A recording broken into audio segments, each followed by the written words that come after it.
Assalamualaikum warahmatullahi wabarakatuh. Nah, kali ini kami dari kelompok 3 dengan saya Atoilah dan nanti dengan teman-teman saya Muhammad Khairuddin, Nur Hanifah, Trifirma Yustianingsi dan Zahratul Aidah akan menjelaskan tentang lingkungan kelas yang aman, nyaman dan berpihak pada ekosistem pembelajaran. Kali ini saya akan membahas tentang kasus-kasus yang aktual terkait lingkungan kelas yang mendukung ekosistem pembelajaran. Nah, dari sini ada beberapa poin yang saya akan sampaikan. Yang pertama adalah sekolah maupun kelas menjadi tempat yang menyenangkan. Nah, ini ada beberapa di sekolahan sudah menerapkan bahwa kelas ataupun sekolahan menjadi rumah kedua, sehingga peserta didik senang ataupun betah di dalam kelas maupun di sekolahan. Ini juga adalah kasus-kasus aktual terkait lingkungan kelas yang mendukung ekosistem pembelajaran, sehingga siswa pada saat belajar itu betah di dalam ruangan kelas. Selanjutnya, kepala sekolah sebagai pemberi layanan. Artinya, apapun yang kekurangan dalam satu sekolahan, biasanya kepala sekolah menjadikan satu bahan evaluasi untuk dijadikan sebuah turunan agar dalam kelas ataupun sekolahan ini bisa mendukung kreativitas dan inovasi anak. Sehingga di sini dijelaskan bahwa kepala sekolah sebagai pemberi layanan apabila ada beberapa fasilitas yang dirasa kurang untuk mendukung ekosistem pembelajaran yang baik. Nah, ini adalah salah satu juga dari kasus aktual terkait lingkungan kelas yang mendukung ekosistem pembelajaran. Yang selanjutnya, manajemen sekolah yang kolaboratif dan kompeten. Artinya dalam setiap lininya ini ada kolaborasi yang baik dan kompeten. Ini sudah barang tentu di setiap sekolahan pasti ada, dan ini sangat mendukung pada ekosistem pembelajaran. Selanjutnya, penggunaan media pembelajaran yang memanfaatkan teknologi. Ini pun sangat mendukung karena di zaman sekarang gadget merupakan salah satu kebutuhan yang primer untuk anak-anak, bahkan di dalam dunia pendidikan. Sehingga untuk mentransformasikan dari konvensional menuju ke gadget ini sangat mendukung sekali terhadap ekosistem pembelajaran. Yang selanjutnya ada keselarasan pendidikan keluarga dan pendidikan sekolah. Maka biasanya dalam sekolah itu ada rapat orang tua. Nah, ini untuk menunjukkan keselarasan sehingga terjadi dan terciptanya ekosistem pembelajaran yang baik. Nah, selanjutnya guru sebagai pemilik dan pembuat kurikulum. Ya, karena memang di dalam kurikulum Merdeka ini guru ataupun pendidik ini memiliki kebebasan untuk menilai, karena yang ditekankan adalah asesmen formatif bukan asesmen sumatif. Nah, selanjutnya guru sebagai fasilitator dan berbagai sumber belajar, sudah jelas ya, sehingga ini menimbulkan euforia ataupun menimbulkan suasana vibes yang luar biasa. Yang terakhir, pelatihan guru berdasarkan praktik. Nah, ini ini yang sering dilakukan oleh guru-guru yang notabene secara fisik seperti olahraga dan lain sebagainya. Ini merupakan ekosistem yang pembelajaran yang baik, yang nanti selanjutnya untuk kasus-kasus yang mendukung ini dilanjutkan oleh Mas Khair. Terima kasih. Nah, selanjutnya, untuk kasus-kasus aktual terkait lingkungan kelas yang mendukung ekosistem pembelajaran, yaitu metode pembelajaran yang digunakan bervariasi. Nah, dengan menggunakan metode pembelajaran yang bervariasi, peserta didik tidak mudah bosan dalam proses pembelajarannya. Kemudian, pembelajaran berpihak pada peserta didik. Artinya, peserta didik diberikan kesempatan dan kebebasan untuk memahami dengan caranya sendiri. Kemudian, pemanfaatan teknologi dalam pembelajaran. Nah, dengan pemanfaatan teknologi akan menjadi lebih efektif dan efisien. Kemudian asesmen yang digunakan disesuaikan dengan kemampuan dan karakteristik peserta didik. Nah, karena kemampuan peserta didik itu berbeda-beda, maka asesmen yang digunakan sesuai dengan kemampuan peserta didik. Selanjutnya, pelaksanaan kurikulum berdasarkan kebutuhan peserta didik. Nah, untuk pembuatan kurikulum yang baik, seharusnya dari siswa, oleh siswa, dan untuk siswa. Sehingga pelaksanaan kurikulum seharusnya sesuai dengan kebutuhan peserta didik. Kemudian mengenali karakteristik peserta didik melalui asesmen diagnostik. Nah, di sini seharusnya guru wajib mengetahui karakteristik setiap individu peserta didik agar proses pembelajaran sesuai dengan karakteristik peserta didik. Selanjutnya, pembelajaran sesuai dengan tingkat capaian peserta didik. Artinya, selama proses pembelajaran disesuaikan dengan tingkat pemahaman dari peserta didik tersebut. Kemudian, penilaian yang menyeluruh meliputi aspek pengetahuan, keterampilan, dan sikap. Nah, di sini tidak hanya mengukur dalam aspek pengetahuan, tapi ada 3 aspek, yaitu pengetahuan, keterampilan, dan sikap. Kemudian yang terakhir adalah refleksi pembelajaran, di mana refleksi ini merupakan perbaikan desain pembelajaran untuk pembelajaran selanjutnya. Oke, bahasan selanjutnya yaitu kasus aktual terkait lingkungan kelas yang kurang mendukung ekosistem pembelajaran. Sebelumnya, kedua rekan saya telah menjelaskan kasus seperti apa yang mendukung. Nah, sekarang kita akan melihat kasus-kasus seperti apa yang justru kurang mendukung ekosistem pembelajaran.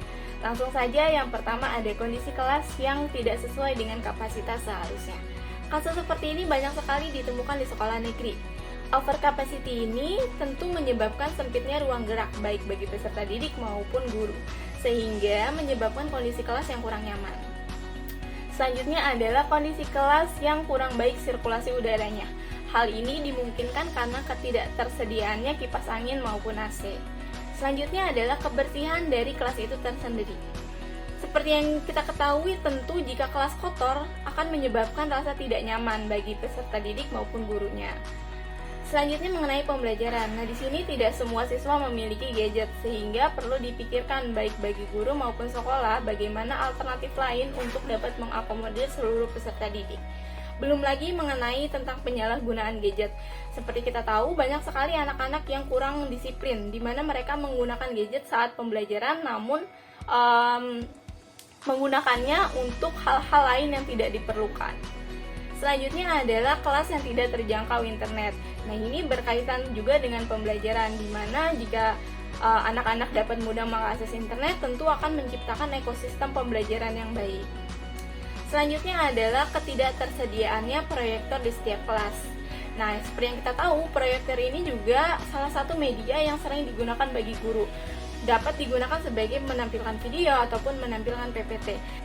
Kemudian ada manajemen sekolah yang terlalu administratif. Hal ini mungkin saja sedikit banyak mengakibatkan performa guru kurang maksimal dalam menyampaikan pembelajaran di kelas. Selanjutnya ada pelatihan guru berdasarkan teori. Nah, pelatihan guru ini hendaknya dilakukan berdasarkan praktek, sehingga guru-guru dapat langsung mengimplementasikannya di kelas. Kemudian kurangnya keterlibatan orang tua. Nah, sekarang banyak sekali orang tua yang serta-merta menyerahkan anaknya kepada sekolah, dalam artian kurangnya kontrol anak jika sudah di rumah. Kemudian adalah guru sebagai satu-satunya sumber belajar. Nah, di sini tentu mengakibatkan ekosistem pembelajaran kurang baik atau tidak terciptanya ekosistem pembelajaran yang aktif dan menyenangkan di kelas.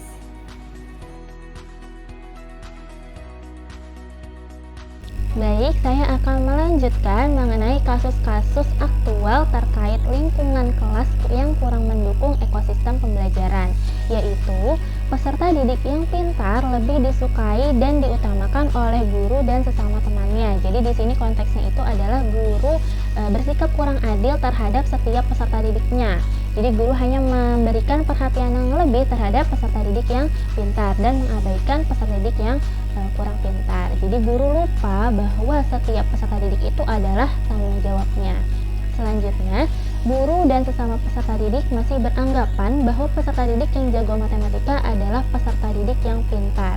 Nah, dari sini memiliki rasa pesimis atau rasa tidak percaya diri kepada siswa atau peserta didik yang kurang pintar dalam matematika. Nah, padahal kita tahu bahwa setiap peserta didik itu memiliki kelebihan dan keunikannya masing-masing. Misalkan, setiap anak atau setiap peserta didik itu memiliki kemampuan bersosialisasi yang tinggi atau kemampuan mengendalikan emosi. Itu juga merupakan salah satu kelebihan dari setiap anak atau setiap peserta didik. Selanjutnya, guru mengajar dengan cara yang otoriter, galak, dan ditakuti. Nah, di sini timbullah rasa tidak nyaman dari peserta didik ketika melakukan melakukan proses pembelajaran. Jadi mereka merasa tertekan atau merasa terpaksa dalam belajar. Selanjutnya, tidak adanya sikap hormat dan saling menghargai dari peserta didik ke guru ataupun sebaliknya. Nah, rasa saling menghargai atau saling menghormati ini merupakan hal yang penting. Kenapa? Karena ketika peserta didik tidak menghargai guru, maka timbullah rasa malas dalam dirinya untuk belajar, atau peserta didik tersebut tidak ingin mendengarkan penjelasan guru. Nah, selanjutnya ketika tidak ada saling menghargai antara guru ke peserta didik, maka timbullah rasa meremehkan dari guru tersebut. Selanjutnya, pendekatan pembelajaran belum sesuai dengan konteks atau belum bermakna. Nah, di sini maksudnya adalah setiap pembelajaran itu harus disertai dengan manfaat. Jadi belum ada pembelajaran yang mengarah ke manfaat atau motivasi belajar mereka dan penerapan-penerapan dalam kehidupan sehari-hari. Jadi untuk apa sih peserta didik itu belajar materi A, materi B, dan materi C? Dalam penerapan dalam kehidupan sehari-hari itu seperti apa? Itu juga belum ada, pendekatan pembelajaran itu belum sesuai. Selanjutnya, peserta didik sebagai penerima pengetahuan.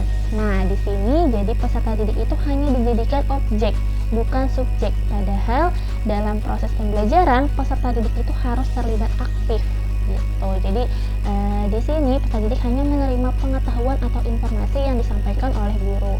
Ini juga berhubungan dengan poin selanjutnya, yaitu metode ceramah lebih sering dilakukan dibanding dengan metode atau model pembelajaran yang lain.